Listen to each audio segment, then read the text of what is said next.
Hi అండి, అందరికీ నమస్తే. అందరూ బాగున్నారా?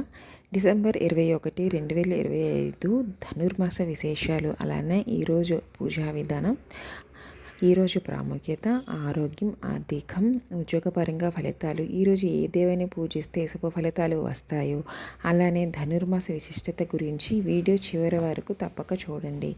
మార్గశిర మాసం ధనుర్మాసం ఈరోజు కొత్త ప్రారంభాలకు అనుకూలమైన రోజు.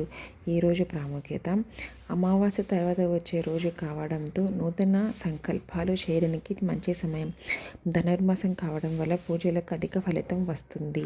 ఈరోజు చేసిన మంచి పనులు దీర్ఘకాల ఫలితాలు ఇస్తాయి. ఆర్థిక పరంగా ఆర్థిక ఒత్తిడి క్రమంగా తగ్గుతుంది. కొత్త ఆదాయ మార్గాలపై ఆలోచనలు మొదలవుతాయి. పొదుపు ప్రారంభించడానికి మంచి రోజు. ఆకస్మిక ఖర్చులు వచ్చే అవకాశం, జాగ్రత్త అవసరం. ఉద్యోగపరంగా ఉద్యోగ ప్రయత్నాలు చేస్తున్న వారికి సానుకూల ఫలితాలు, ఇంటర్వ్యూ కాల్స్ లేదా సమాచారం రావచ్చు. వ్యాపారంలో కొత్త ఆలోచనలు అమలు చేయవచ్చు. ఆదివారం కావడంతో మానసిక ఒత్తిడి తగ్గుతుంది. ఆరోగ్యపరంగా శారీరకంగా శక్తి పెరుగుతుంది.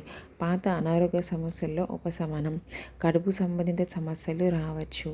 ఈరోజు తేలికపాటి ఆహారం, ఎక్కువ నీరు తాగడం మంచిది.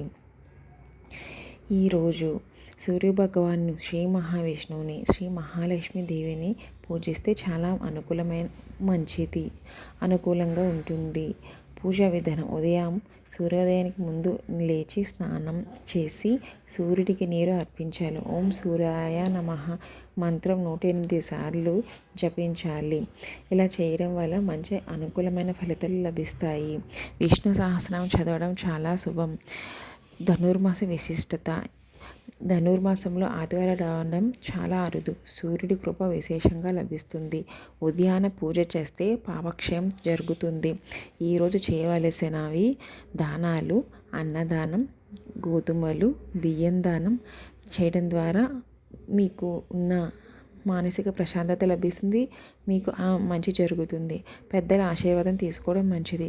కుటుంబం శాంతి, ఆర్థిక స్థిరత్వం పెరుగుతుంది. కొత్త ఆరంభాలకు, పూజలకు, సంకల్పాలకు చాలా మంచి రోజు. సరైన విధంగా పూజ చేస్తే ఆరోగ్యం, ఉద్యోగం, ఆర్థిక పరిస్థితుల్లో మంచి మార్పులు కనిపిస్తాయి.